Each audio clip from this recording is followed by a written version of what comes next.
Hi, this is part 7 of my video series documenting my experience purchasing a New York City co-op apartment.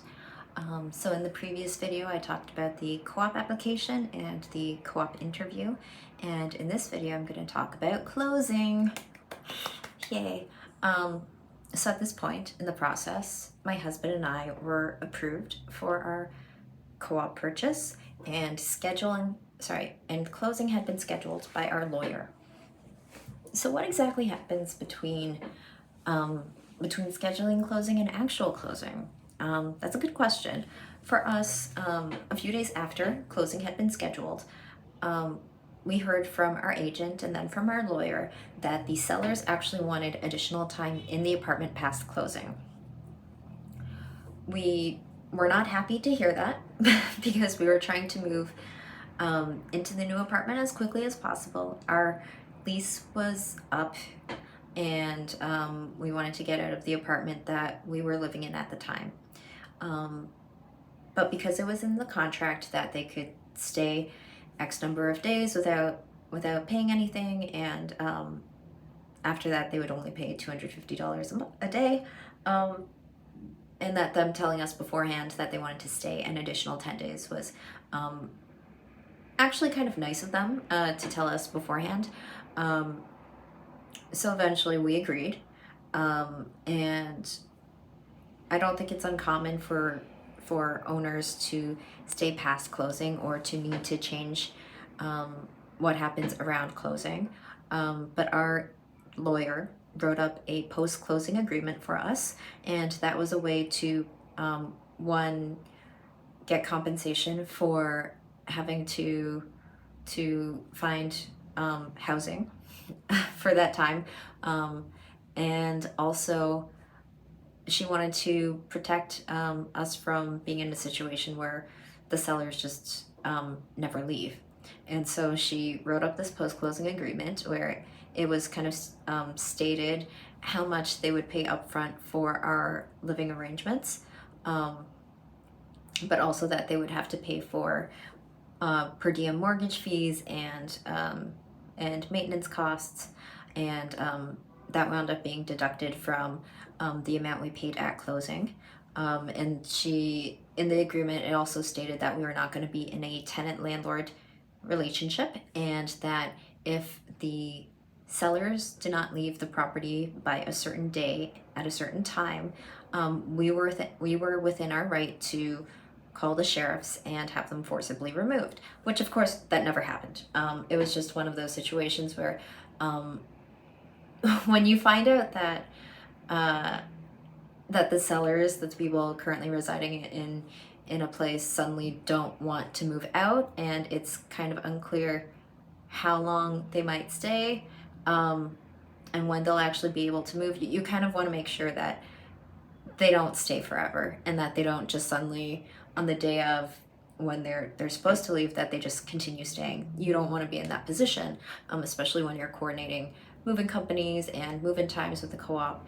And so our lawyer did that just to protect us, and to kind of make it clear when the sellers would be expected to move out, and that it's kind of an inflexible day and time at that point.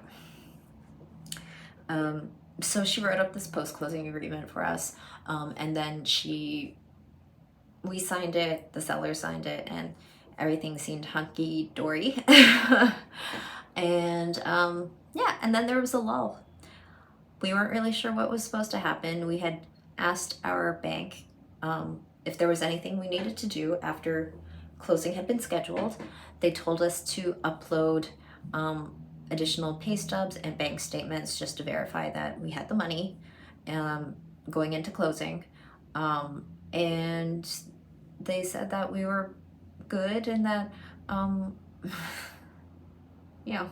they pretty much said we were good, and so we kind of forgot about everything, which sounds funny. You go through all this drama, like all this process to go through the putting in offers and then signing contracts and then like co-op application and interviews, and it's kind of intense thing and a thing that you're constantly thinking about. And after our move-in date got changed because of the post-closing, suddenly like, okay, we can relax for a while because we're not actually physically moving. Until like a number of weeks later, we were packing up, but we kind of lost track, and suddenly we're like, oh wait, our actual closing is next week. That was kind of the position my husband and I found ourselves in when we were suddenly like, oh wait, we have to think about this again. And yeah, at that point, this is probably different from what you're going to experience, but we ran into some hiccups. So we we're supposed to close on a Monday, and on Thursday we're kind of like, oh crap, like it's happening. Let's start moving some money around. Let's check our loan application online just to make sure everything is good. Because we haven't heard anything from the bank. The bank hasn't told us that, oh, it's okay to transfer things in order to start writing checks, but we kind of have to transfer things so that we could start writing checks. And so we started transferring money around, and luckily we were able to transfer money around pretty much instantaneously. In my experience, sometimes moving money around can take a few days. But luckily we didn't run into any issues when we needed to do it. And we called our loan officer. We signed into the loan application website. We saw that there was a yellow exclamation point on a section of our loan, and we're like, that doesn't sound important in the description of what it was, but let's just contact the bank just to make sure everything is good. So we tried calling our loan officer, and we found out that our loan officer was on vacation up until the day that we were going to close. So he was going to be on vacation. We're like, oh, that's wonderful. We didn't know that. So then we sent a message through the web portal asking if everything was okay with our loan. Since there was a yellow exclamation point, we're like, we can't tell. Let's just hope. But let's send this email just in case. So we sent a message on Thursday. On Friday, and we sent some emails to our lawyer and agent, making sure like everything was coordinated, to figure out like the timing of the walkthrough and to know what kind of checks we needed to make out for closing. And so on Friday, I was at the bank getting the checks for closing. Our lawyer had to tell us like what exactly to write checks for, because we didn't know. With the post-closing agreement, the actual dollar amount to deduct from the purchase price was not spelled out because of the per diem interest rates and maintenance fees. And so our lawyer needed to contact the bank's lawyers to figure out what that dollar amount was going to be. So we had to wait until she could tell us what to make checks out for. And she told us to make out a whole bunch of different checks. We had our own checks to make out for the management company, to pay for whatever it was, whatever additional fees there were. And then she also asked us to make out a whole bunch of checks on behalf of the sellers. So we were paying for the real estate agent costs. We were paying for the city and state taxes. We were paying for the flip tax. We were writing out checks for all of these different things. The flip tax to the management company. We're writing out the check for the loan subservicer, and all of these different things. So I was at the banks to do that. And we heard partway through the day from our loan officer's backup that there might be something wrong with our loan, and he would get back to us later in the day. So I was probably on my way back from the bank. It was like 4:00 on the Friday before our Monday closing, and I was not at home yet. I was on my way home from the bank, but my husband was at home on his computer, and so he was able to check the message from the bank And we found out at 4 o'clock on Friday that we were not going to close on Monday.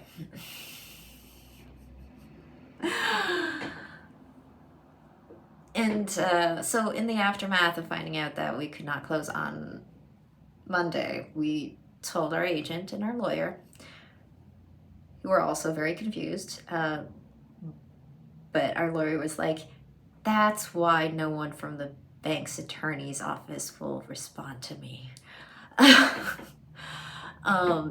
But there was a lot of panic at that point and a lot of frustration. It was like mind blown, like, how could this be happening again?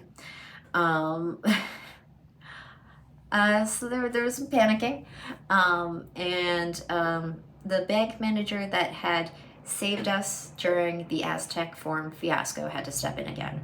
So we had issues with our Aztec forms. I mentioned this in the co-op application video, where we did not get these forms for our bank for a month. It took us a month of like emailing and calling every day to try and get these forms, but it took one manager to step in, who shouldn't have had to step in, but she did step in because no one else knew what they were doing. So she stepped in, got it done for us, and she had left our case thinking that everything would be simple and easy and ready to go for closing, but that didn't seem to be the case.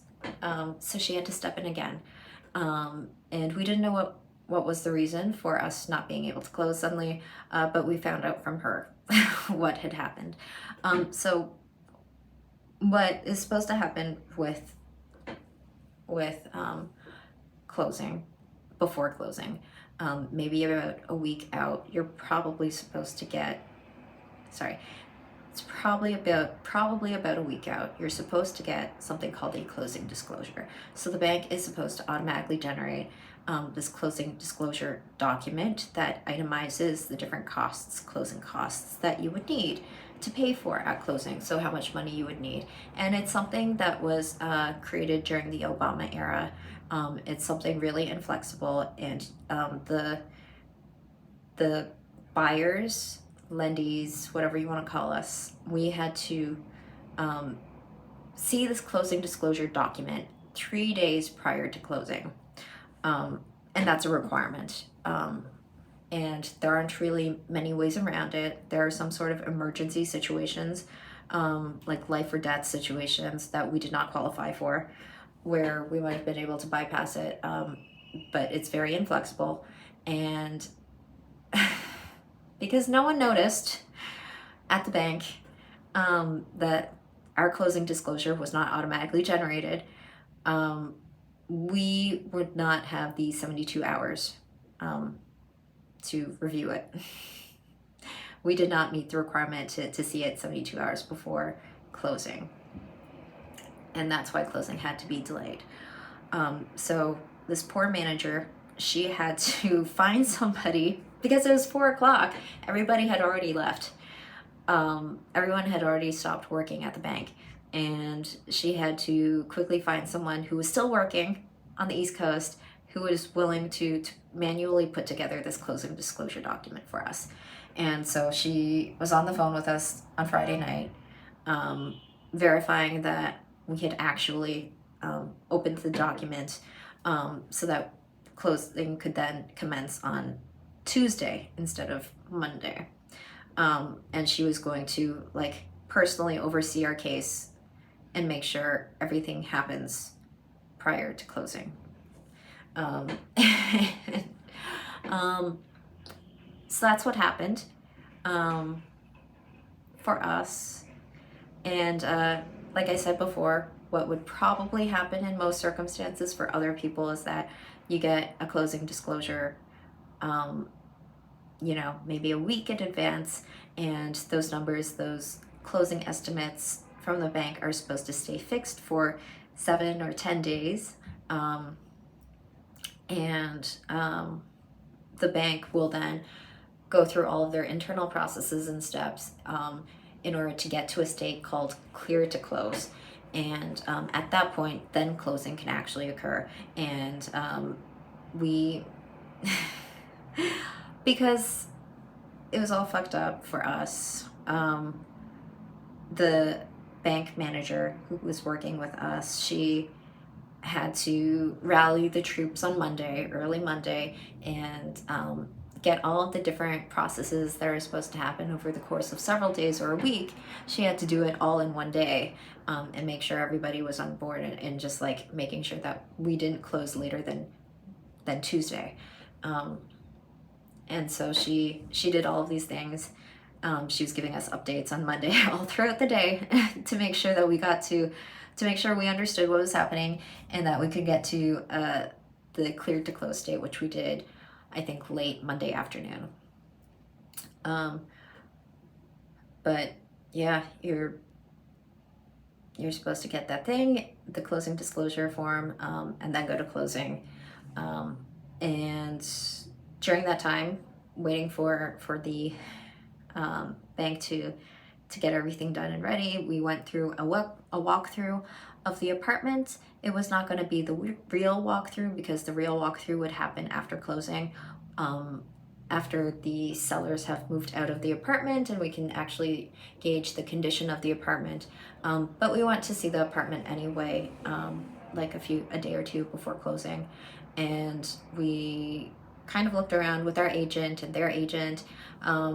We didn't note take anything, but if we saw anything, we were supposed to let our lawyer know, document it, let our lawyer know, and then that might cause additional deductions in payment for closing. And yeah, on the day of closing, we heard from our loan officer. He called us. I think it's one of those steps that's not altogether necessary, but maybe necessary from the bank's perspective. So the loan officer called us and was apologetic, and he went through the closing disclosure and the numbers, and we didn't really need to do that because we were like, whatever at that point.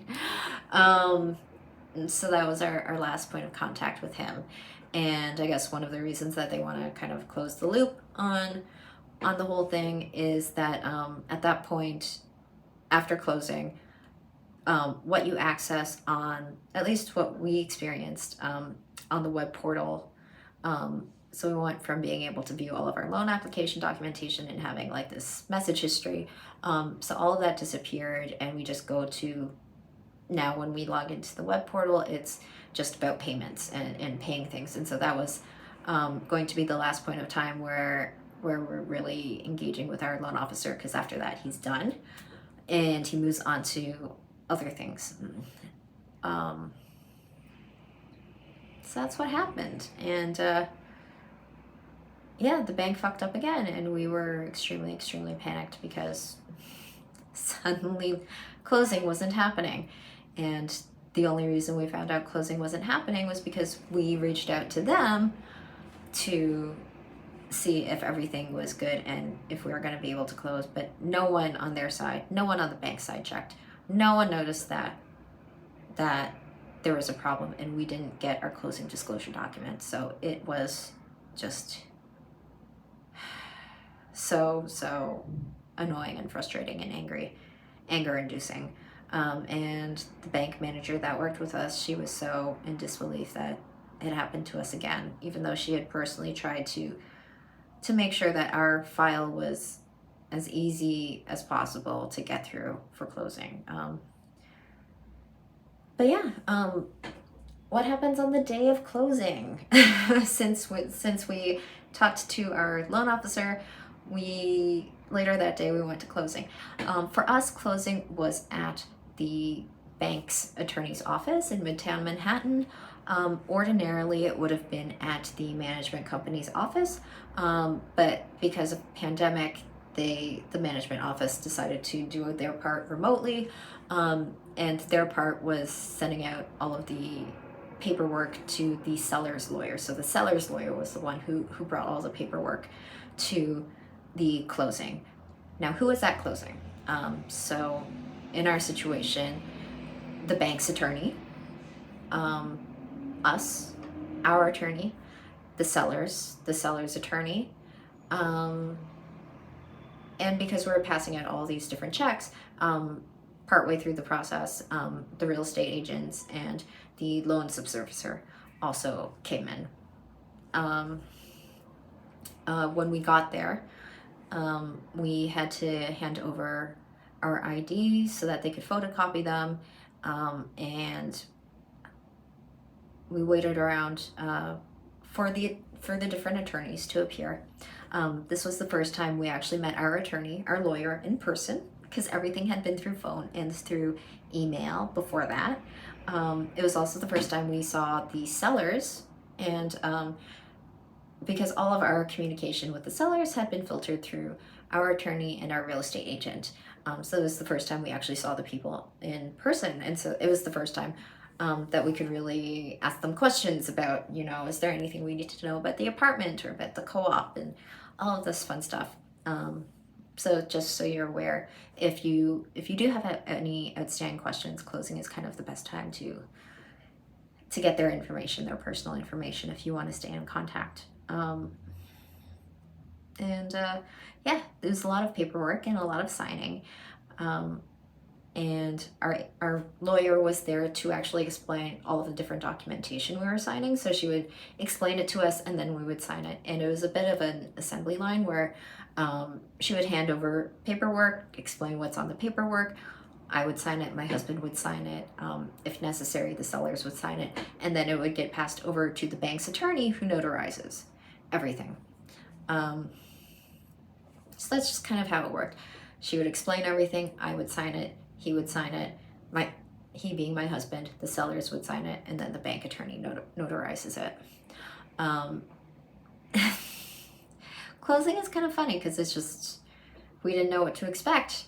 I'd heard from someone that it's a lot of signing of documents, and that was true. From our agent, he told us that we would take a selfie with our stock certificate, which is actually what we did. So part of the paperwork that the seller's lawyer brought in on behalf of the management office was the stock certificate and the lease on the apartment. He said that we would take a selfie for it because we would never see it again. And it's possible that's true. So what happens is that because we got a loan, we don't actually own the apartment or the shares. The bank owns them. So we took a selfie and then handed it over to the bank. We didn't take a photo of the lease agreement, but we signed the lease agreement and then handed it over to the bank. We signed all this paperwork and handed that over to the bank. We did not physically come away with anything from closing because the sellers were staying past closing, so we didn't get any keys. We didn't receive any paperwork because all the paperwork went to the bank.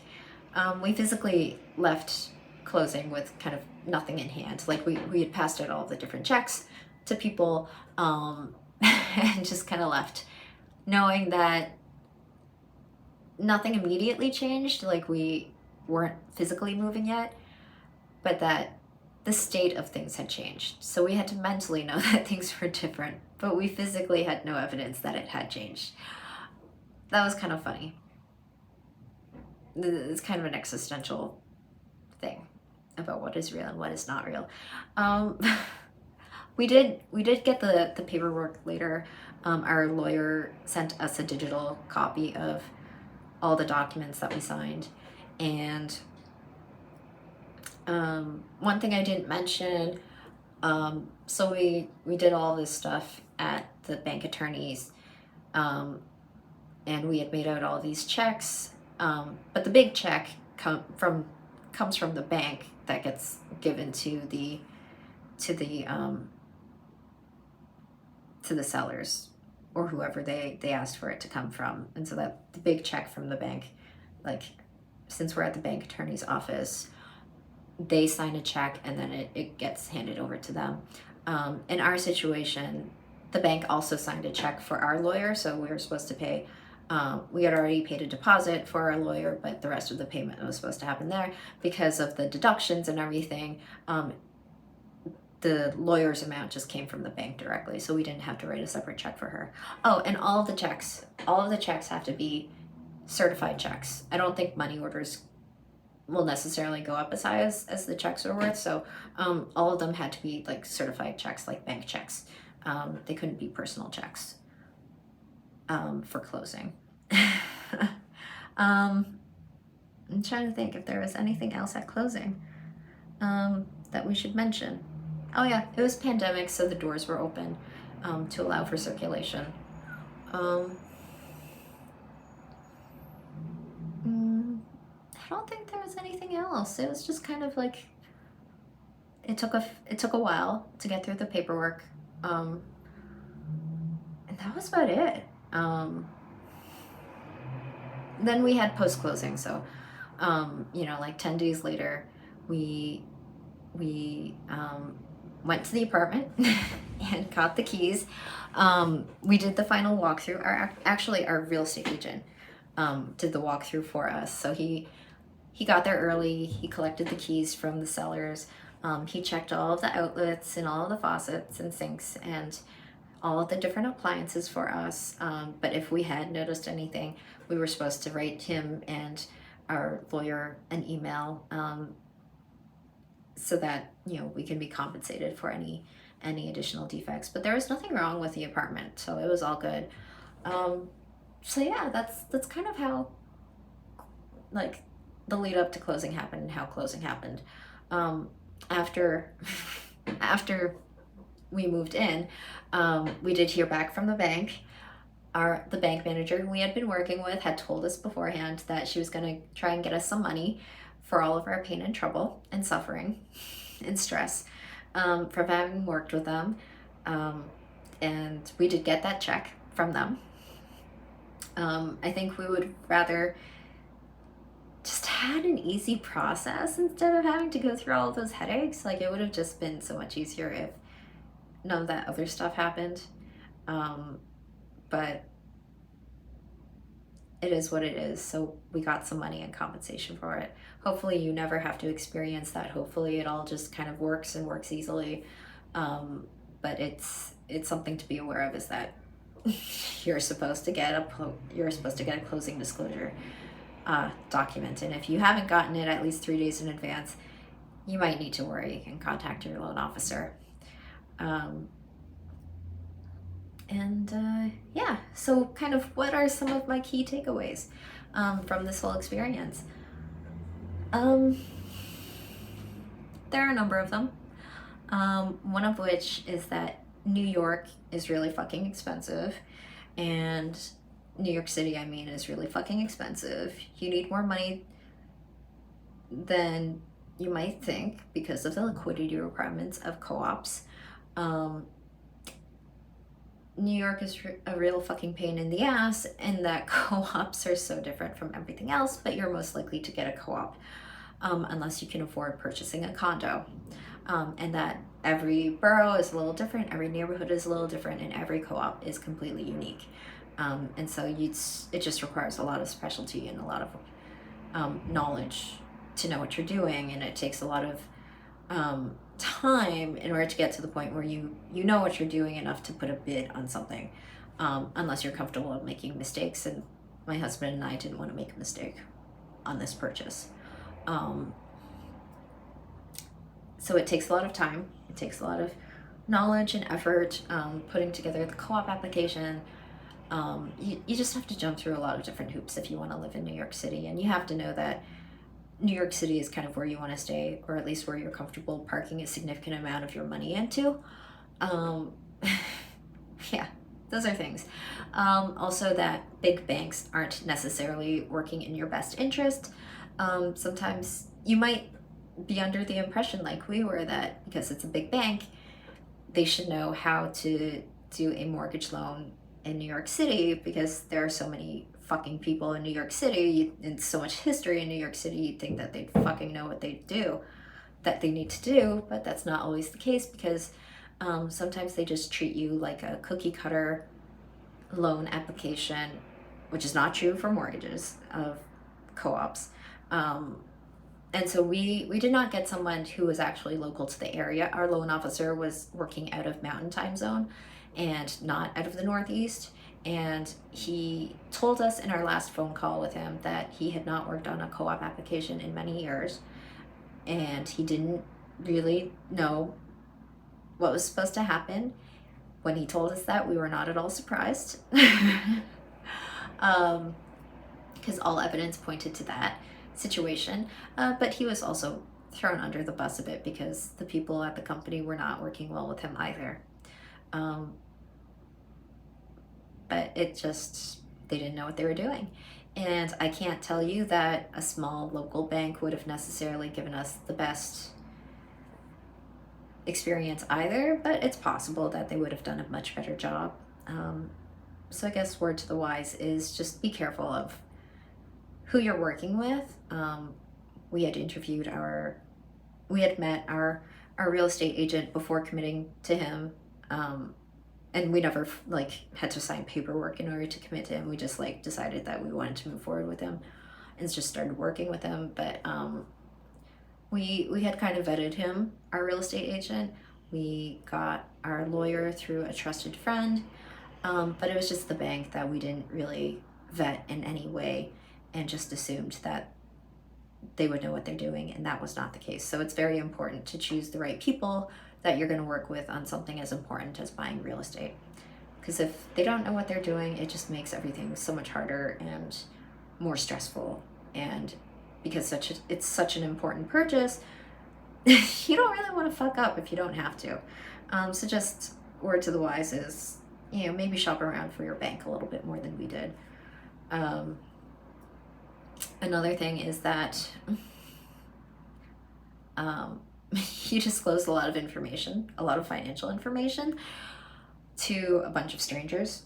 I mean, they're no longer strangers now, I guess, but they are people you've never met before are suddenly going to know the intimate details of your finances. And that's a little bit strange because it's stuff that I don't tell anybody about. And how suddenly these co-op board members, they know. I mean, I think my husband and I were a little bit more used to it than other people would be because we have lived in New York City and had to go through so many hoops in order to get apartments before, like rental apartments. But still, it's very weird.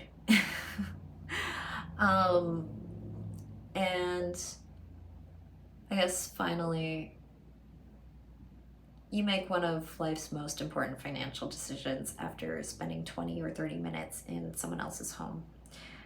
I mean, for us, that's kind of what happened. Because we wanted to be the first people to bid on a place, we only ever visited it the one time before putting in an offer. And we had to know that was the apartment we wanted, because with the contract deposit being as punitive as it is, there wasn't really going to be a chance for us to take back our offer. So that's kind of strange to make that kind of decision so quickly. I mean, we had done so much research ahead of time and looked at so many other apartments and listings, so we kind of knew what it was before we visited, but still, you make this really important financial decision after not a lot of time. It's kind of funny that way. Yeah, and now that we've spent all that time looking and trying to make sure it was the right decision and so much effort and time making sure it actually happens, now we're in an apartment that we can kind of change to whatever we want as long as we do it within the realm of what we're allowed to do within a co-op. So we've already customized certain things in the apartment, and there's a level of freedom that we didn't have before, because we always stopped ourselves from customizing and personalizing too much, because we're always like, oh, we're gonna move again, or oh, we want our deposit back.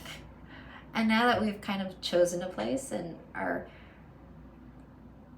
thinking, believing, assuming that we're settling for at least a good amount of time, now we can actually do things and really try and make the place our own.